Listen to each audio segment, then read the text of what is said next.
드립니다. 예, 그럼 발표를 본격적으로 좀 시작하도록 하겠습니다.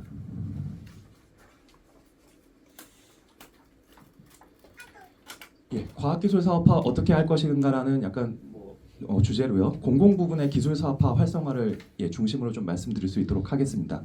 그 전체 목차는 이제 간단한 이제 그 개요 소개, 그 전체 발표 내용에 대한 소개, 그리고 국내 기술 사업화 관련된 주요 현황과 이슈, 그리고 이제 사막과 바다를 건너는 방법 두 가지에 대해서 말씀을 드릴 건데요. 아마 너무 잘 아시겠지만 데스밸리와 나인스 C를 어떻게 건너가는지가 이제 과학기술 사업화에 있어서 중요한 이슈이기 때문에 제가 좀 그 관련된 목차를 이렇게 좀 뽑아봤습니다. 제가 이제 박상욱 교수님한테 전화를 받고 오늘 와서 좀 발표를 좀 해달라라고 이제 부탁을 받았을 때 그럼 어떤 걸로 해야 되나라고 이제 관련된 주제를 계속 좀 고민을 하고 있는데요. 안민정책포럼 사무국에서 이러한 형태로 오늘 세미나에 대해서 안내 자료를 좀 주셨습니다.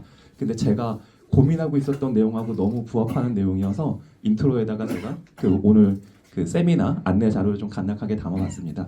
제가 오늘 말씀드릴 내용도 사실 미국의 과학기술 사업화 관련된 내용을 좀 중심으로 해서 말씀을 드릴 거고요. 그러한 부분에 있어서 왜 미국인가, 그리고 우리가 왜 미국에 관련된 정책들을 좀 고민해 봐야 되는지에 대해서 중심적으로 다뤄보도록 하겠습니다. 너무 잘 아시다시피 과학기술과 관련된 사업화 또는 이제 기술 성과, 기술 상용화 관련해서 제일 잘하고 있는 나라 중에 하나로 우리가 이제 미국을 이야기를 할 수 있는데요. 실제 그 렌슬리어 대학에 있는 퍼셀드 교수가 만든 이제 저서에서도 기술 혁신과 관련해서 왜 미국이 전 세계를 리딩하고 있는가라는 이야기를 좀 끄집어내고 있는데요. 퍼셀드 교수 입장에서는 슈페터가 이야기하고 있는 기술 혁신을 가장 잘 구현하고 있는 나라 중에 하나가 미국이다. 그리고 실제로 여러 산업들이 다양하게 존재를 하고 있고 글로벌 밸류체인상에서 미국이 가지고 있는 어떤 위상, 그리고 이제 대학과 산업 간의 협력, 이런 것들이 이제 뼛속까지 미국에 있어서의 어떤 기술 혁신과 나아가서는 과학기술의 상용화, 사업화를 통한 경제 성장을 이끌고 있다라고 이야기를 하고 있습니다. 근데 사실 알고 보면 퍼셀필드 교수가 이야기하는 이 내용 이전에도 사실은 이제 사이언스 더 엔드리스 프론티어라는 어떤 1945년에 2차 세계대전 직후부터 시작된 미국의 과학기술 중흥 정책과 더불어서 1980년대 매들법, 너무 잘 아시죠? 매들법이 이제 발의가 되고 그 이후에 2011년에도 스타트업 아메리카 이니셔티브라고 오바마 대통령을 중심으로 해가지고 어떻게 하면은 지속적으로 과학기술의 성과가 산업으로 흘러갈 수 있을지, 다시 말하면 1945년 이후부터 미국은 과학기술의 중흥과 과학기술을 통한 사업화, 상용화를 통해서 경제 성장을 어떻게 유인할 것인지, 견인할 것인지에서 계속 고민하고 있고, 이걸 갖다가 실제 제일 구체적으로 성과를 창출하고 보여주고 있는 나라라고 볼 수가 있을 것 같습니다. 실제 최근에도 이와 같은 미국의 노력은 계속이 되고 있는데요. 추후에도 말씀을 드리겠습니다만 공공부문의 기술 사업화 촉진을 위해서 레프트마켓이라는 정책을 갖다가 2010년 초반, 2015년부터 본격적으로 시행을 하고 있고요. NSF와 NIH에서도 이와 같은 목표를 달성하기 위해서 여러 가지 방법들을 논의를 하고 있습니다. 그리고 여러분들 너무 잘 아시는 것처럼 나파의 성공 사례를 각 부처마다 벤치마킹을 해서요. 알파이나 알파H와 같은 새로운 기관들을 지금도 계속해서 설립해서 운영을 하고 있는 등 공공 부분의 R&D 성과를 어떻게 하면 경제적인 성과로 창출할 수 있을 것인지에 대해서 가장 많이 고민하고 있는 나라인 것 같습니다. 근데 여러분 창업이라던가 아니면 기술 혁신 이런 것들을 잘하고 있는 나라 중에 미국 못지않게 또 유명한 나라가 하나 있습니다. 바로 이스라엘입니다. 그러면은 왜 미국은 이렇게 잘 되고 있는데 이스라엘은 우리가 일반적으로 알고 있기는 이스라엘도 잘 알고 있는데 이스라엘은 그럼 어떤 한계가 있는지, 이스라엘이 갖고 있는 문제점이 뭔지 한번 좀 말씀드리도록 하겠습니다. 자, 그래서 이 슬라이드의 타이틀을 Why America Not Israel이라고 뽑았는데요. 실제 이스라엘은 오른쪽에 보시는 것처럼 기술혁신 관련해서는 1970년대부터 지금까지 거의 글로벌 탑5 안에 들어가고 있습니다. 1970년대 해수담수와 관련된 글로벌 독점 기술을 확보를 했고요. 그 이후에 원자력 기술, 그리고 1990년대 인터넷이 부흥할 때를 맞춰가지고 인터넷 보안 기술은 아시다시피 전 세계 최고이죠. 그리고 2000년대 이후에는 스타트업 분야에서도 첨단 기술을 기반으로 한 스타트업이 강세를 띠고 있습니다. 이스라엘 전체 산업에 있어서 약 15% 이상이 첨단 기술 산업으로 차지하고 있다고 하고 있고요. 그리고 글로벌 탑 수준의 R&D 투자와 기관 보유, 잘 아시다시피 와이즈만 연구소, 테크니온 공대, 텔아비브 대학 등 이스라엘 R&D 공급기지 역할을 하는 핵심 기술 기관들이 포진을 하고 있습니다. 또한 국민 1인당 창업 비율, 유니콘 기업 수, 나스닥 상장 기업 수들도 글로벌 탑 티어 안에 수준으로 들어가고 있습니다. 그러니까 우리가 계속해서 창업과 관련된 새로운 기술과 관련된 기술 선진 국가로 이스라엘을 이야기하고 있는데 정작 그들 안에 있는 사람들은 약간 이스라엘의 이러한 생태계에 대해서 약간 좀 우려를 표현하는 경우도 있는 것 같습니다. 예를 들면 이제 요시 스몰러라고 우리나라로 치면 이제 경제 과학 기술 분야를 이제 총괄하는 이제 그 수석하셨던 국장님이신데요. 이분 같은 경우는 이스라엘의 패러독스가 또 다른 패러독스가 하나 생겼다. 너무 많은 사람들이 창업에만 관심을 갖다 보니까 실제 이게 산업의 어떤 성장 동력으로 발전하는 데는 한계를 가지고 있고, 즉 무슨 말이냐면 새로운 기술을 개발을 해서 창업까지만 해놓고 나면은 그 다음에는 실질적인 부가가치를 창출할 수 있는 산업 생태계의 조성이 실패하기 때문에 이스라엘이 더 이상의 성장을 못하고 있는 거다. 그리고 실제 그 우디 아론이라는 텔아비브 대학의 뭐 창업 관련된 CEO의 의견으로는 이스라엘이 계속해서 이렇게 창업만 중요하게 생각하는 정책을 지속적으로 전개를 하게 된다면 향후에 이스라엘의 경제가 과연 지금과 같은 수준을 영위할 수 있을 것인가, 이런 것들에 대해서도 우려를 포함을 하고 있습니다. 이어서 국내 기술 사업화 관련해가지고 관련된 주요 현황에 대해서 간단하게 좀 말씀드리겠습니다. 여러분들 너무 많이 아시다시피 국가 R&D 관련된 예산 투입은 지속적으로 증가를 해서요. 약 3년 전에는 국가 정부 연구개발 예산이 30조를 돌파를 했습니다. 그럼에도 불구하고 관련된 이제 성과, 논문이나 특허 이런 성과 외에 사업화 성과에 대해서는 아직까지도 좀 저조하지 않느냐라는 우려가 있는데요. 그 부분에 대해서 간단하게 좀 살펴볼 수 있도록 하겠습니다. 일단 기술 사업화에 대한 어떤 용어를 갖다가 좀 먼저 좀 정리를 해봐야 될 것 같은데요. 우리가 보통 기술 사업화를 하면 간혹은 기술 사업화 안에 기술 이전을 포함해서 이야기하는 경우도 있습니다. 하지만 오늘 이야기하는 내용, 그리고 우리가 잘 아시는 제7차 기술 이전 및 사업화 촉진 계획 법적 근거를 갖고 있는 종합계획에 따르면 기술 이전과 기술 사업화는 엄격하게 분리가 되어 있는 것 같습니다. 여기 그림에서도 보시는 것처럼 기술 이전은 기술 보유자로부터 그 외의 자에게 이전되는 모든 것, 양도나 실시권 이런 것들을 포함하는 거여서 기술 이전 그 자체, 즉 스파성 개념으로 좀 이해를 하셔야 되고요. 기술 사업화는 R&D 성과를 활용해 제품 서비스를 생산하고 시장을 개척하는 과정, 즉 기술 사업화와 관련된 이 노란색 타원으로 정리되어 있는 전반적인 프로세스를 포함하고 있는 모든 분야이다 라고 좀 생각을 하시면 될 것 같습니다. 그러다 보니까 기술 이전보다는 기술 사업화의 어떤 메커니즘이 훨씬 더 복잡하고 그 안에 들어가 있는 주체들이 다양하다 보니까 이해관계자들 간의 어떤 그 해결해야 되는 숙제들이 되게 많은 그런 상황이라고 좀 보시면 될 것 같습니다. 국내 기술 사업화 정책은 2000년대 들어서 본격적으로 실현이 됐습니다.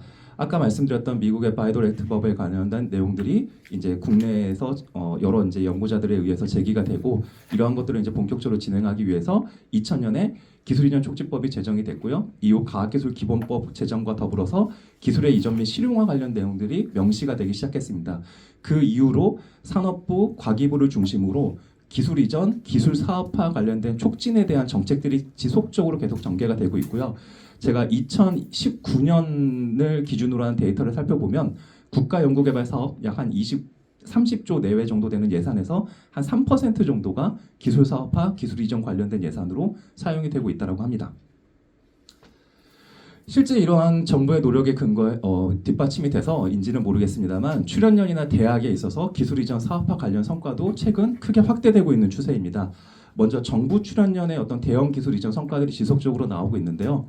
아마 정부 출연연의 대형 기술 이전이라고 생각을 하시면은 2000년대 CDMA와 관련해가지고 애트리와 퀄컴 간의 어떤 기술 상용화, 그리고 그에 따른 기술 사업화 관련된 성과를 이야기하실 수 있는데, 최근 들어서는 이제 콜마 B&H라고 한국원자력기술연구원과 함께 기술 이전 및 아니면 사업 협약 등을 통해 가지고 지속적인 성과들이 창출되고 있습니다. 콜마 B&H는 사실 최근에 들어서 이야기가 나오는 회사는 아니고요. 2000년대 초반부터 원자력연구원하고 기술 이전 협정을 체결을 하고 실제 그 한국콜마 썬바이오텍이라는 그 대덕 특구 안에 연구소 기업으로 시작을 했습니다. 그 이후에 2015년에 그 콜마 BNH가 코스닥에 상장하는 걸 계기로 해서 2015년 하반기에 1차 매각으로 330억, 그리고 2020년에 2차 매각을 통해서 약 748억 원의 기술 이전 수입이 한국원자력연구원에서 발생을 하게 됐고요. 예, 관련된 내용들은 아마 신문지상에서도 기사를 통해서 많이 접해 보셨을 겁니다. 근데 이걸로 끝이 아니고요. 최근에는 애터미 해모임이라는 면역력 관련된 이제 건강기능식품을 가지고서 이게 약 2년이 채 안 됐거든요. 이 제품이 출시가 된 지. 근데 2년이 채 안 됐는데 벌써 누적 매출액이 2조를 돌파하는 등 좀 새로운 기술 사업화 모델로서 좀 제시가 되고 있는 사례입니다. 오른쪽에 보시면은 대학과 관련된 기술 이전 성과를 좀 정리를 해봤는데요. 이제 올해 작년 말 기준으로 해서 2021년 기준으로 대학에 있어서 기술 이전 성과가 이제 계속해서 발생하고 있다라는 내용인데, 위에 있는 그래프를 보시면은 과기대학, 그러니까 과학기술 분야 특성화 대학을 제외한 특수대학을 제외한 일반 대학의 성과를 말씀드리는 거고요. 밑에 보시면 이제 대표적인 이제 과학기술 특성화 대학인 카이스트가 이제 연간 기술료 수입원이 이제 처음으로 이제 100억 원을 넘기 시작했다라는 이런 좋은 뉴스들이 계속 나오고 있습니다. 하지만 이러한 성과에도 불구하고 아직까지 국내 기술 이전 및 기술 사업화, 특히 기술 사업화 관련된 이슈들은 계속해서 제기가 되고 있는 것 같습니다.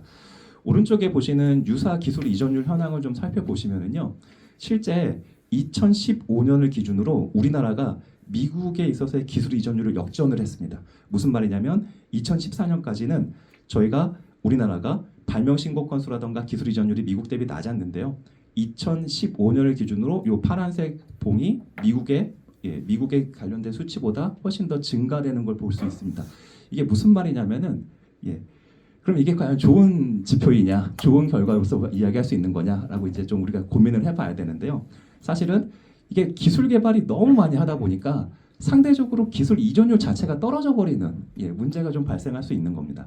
무슨 말이냐면은 여기 보시는 이 봉차트에 나와 있는 실제 기술 이전 건수는 계속 증가하고 있지만 이렇게 낫으로 정리되어 있는 기술 이전율을 보시면은 아직도 미국보다 좀 저조한 상태인데요. 이게 이제 분자는 계속해서 커졌는데 분모가 실질적으로 좀 너무 높다 보니까 여기 이제 미국을 이제 역전해 버리는 그런 약간 좀 약간 그 시각적인 약간 좀 문제를 좀 제기하게 되는 거고요. 실제로 이제 이걸 갖다가 질적 성과라고 이야기할 수 있는 계약 건당 기술 이전 수익 건수를 보시면은 아시다시피 아직까지도 미국에 한참 못 미치는 그런 성과를 이야기하고 있습니다. 이러한 내용들이 사실 계속해서 제기되고 있는 과학기술 사업화 관련된 국내 문제로 제기되고 있는 질적 성과가 저조하다라는 근거로 계속 활용이 되고 있고요. 이걸 갖다가 어떻게 극복할 것인가에 대해서 사실 이제 과학기술 정책이나 기술 사업화 또는 기술 경영을 하시는 분들이 고민을 하고 있습니다.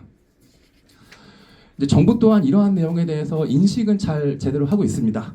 예를 들면은 하고 있는 것 같습니다. 예를 들면은 작년 12월에 발표된 제8차 기술 이전 사업화 촉진 계획에 보시면 양적인 건수 위주의 많은 특허 등록에 대해 쉬운 R&D, 양중심 성과 창출이라는 문제가 제기되고 있다라고 정부도 인식을 하고 있고요. 이거를 극복하기 위한 다양한 대안들을 제시를 하고 있습니다.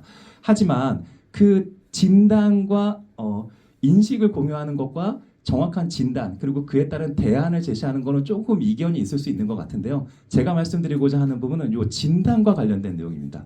일단 첫 번째로는 과학기술 사업화 또는 기술 사업화의 성과가 반드시 기술료 성과이지는 않을 수도 있다. 두 번째로는 기술 이전을 통한 사업화 비율은 10% 남짓밖에 되지 않는다. 그리고 최근에 창업을 통한 사업화가 증대되고 있는데 창업을 통한 사업화 증대에 대한 정책이 과연 근본 기술 이전 사업화 촉진 계획에도 충분히 반영되고 있는가, 이런 부분에 대해서 좀 간단하게 말씀을 드려보고자 합니다. 일단 첫 번째, 사업화 성과가 기술료 성과인가? 여기 보시면은 사업화 또는 기술 이전 대가로 기업이 납부하는 기술료는 9,900여 건당 약 2,800만 원으로 연간 2,800억 수준입니다. 그러니까 30조를 갖다가 투입을 하는데 기술료 수입은 약 3,000억 원이 안 되는 거죠. 그러면은 결국은 기술 사업화에 있어서 아까 말씀드렸던 것처럼 다양한 프로세스들이 전개가 되고 있는데, 여기서 말하는 기술료는 결국은 기술 사업화의 성과가 아니라 기술 이전으로 통한 1차적인 성과에 불과할 수 있다는 말입니다. 즉 기술 사업화를 통한 성과는 기업에서 나오는 성과들까지가 반영이 돼야 되는데 아직까지 그런 부분에 대해서는 우리의 고민이 좀 부족한 편이다. 두 번째로 기술 이전을 통한 사업화 비율은 10% 남짓이라고 말씀드렸는데요. 요 두 번째 관련된 내용을 보시면은 국가 연구개발 사업을 통해서 사업화를 진행한 유형을 건수별로 살펴보면은 전체 약 3만 3천 건 가운데 기술 이전을 통한 사업화는 3,500건밖에 되지 않습니다. 이게 무슨 말이냐면은 예를 들면 정부 연구소라던가 대학에서도 이제 국가 연구개발 과제를 수행을 하지 않습니까? 그러면 대학과 정부 연구소 이런 공공 부분에서 민간 부분으로 넘어가서 사업화가 되는 실적은 전체 국가 연구개발 사업화 중에서 10%. 그럼 나머지 90%는 민간에서 직접 연구개발을 통해서 사업화를 하고 있다라는 건데요. 그러면 민간에서 나오는 사업화 성과는 우수하냐? 그 또한 쉽지는 않은 것 같다. 요 이야기입니다. 그리고 최근 들어서는 각 개별 기관들, 그러니까 민간 기업 어떻게 보면 전통적으로 민간 연구는 공공 부문, 그리고 이거를 이전받아서 사업하는 민간 부분이 했다라는 전통적인 어떤 그런 공식을 탈피해서 공공 부분에서도 창업이 계속 활성화되고 있습니다. 이런 부분을 가지고서 오늘 좀 이어서 말씀을 나누도록 하겠습니다. 좀 참고로 두 번째 말씀드렸던 기술 이전을 통한 사업화 비율이 10% 남짓이라는 부분에 대해서는요. 아직까지 발표된 자료만 가지고서는 그 근거를 명확하게 설명하거나 제시할 수는 없습니다만 제가 생각해 보건대 약간의 가정하에 직관적으로 설명을 좀 말씀을 드리면 이렇게 좀 설명을 해볼 수 있을 것 같습니다. 예를 들면은 전체 국가연구개발을 통한 사업화에서 이 기술 이전을 통한 사업화는 10% 남짓 약 10.8%인데요. 그러면은 나머지 89%는 민간이 직접 수행을 통해 가지고 공정혁신이나 제품혁신하게 되는 겁니다. 근데 요 89.2% 중에서도 58%는 기술 사업화를 본격적으로 진행하지 못하고 있다라고 기업에서는 응답을 하고 있습니다. 두 번째로 그럼 공공연구 성과 10.8%가 얼마나 많은 성과를 차지하고 있느냐? 이 10.8% 중에서도 95%는 기술 이전을 합니다. 그러니까 즉 민간이 직접 하고 있는 전체 사업비의 기술 이전 사업화 전체 3만 건 중에 89.2%와 공공연구 성과를 통해서 이전된 95%니까 대충 약 한 9%라고만 쳐도 전체 기술 사업화의 약 97%, 95% 이상이 민간을 중심으로 진행이 되고 있는 거고 나머지 5%만을 가지고서 공공 부분의 기술 사업화 논의를 하고 있는 겁니다. 요컨대 3만 3천 건 중에 5%만을 가지고서 공공 부분의 기술 사업화 성과를 이야기하고 있는데 우리는 매우 가혹하게도 공공 부분에 대해서 과학기술 사업화 성과를 계속해서 낸 책임을 묻고 있다라는 말씀을 좀 드리는 거죠. 그러면은 앞으로도 계속해서 공공부문 즉 대학이나 출연연을 대상으로 한 과학기술 사업화를 지속해서 우리가 푸시를 해야 되는 거냐? 아니면은 푸시를 한다 하더라도 조금 새로운 방법으로 접근할 수 있게 좀 여지를 좀 만들어 줘야 되느냐? 또는 민간이 관련된 내용을 갖다가 이 기술 사업화를 잘 할 수 있도록 도와줘야 되느냐? 또는 공공 부분에서 직접 창업을 어떻게든 좀 잘할 수 있게 도움을 줘야 되느냐? 이런 것들에 대해서 좀 이야기를 나눠보자라고 하는 것입니다.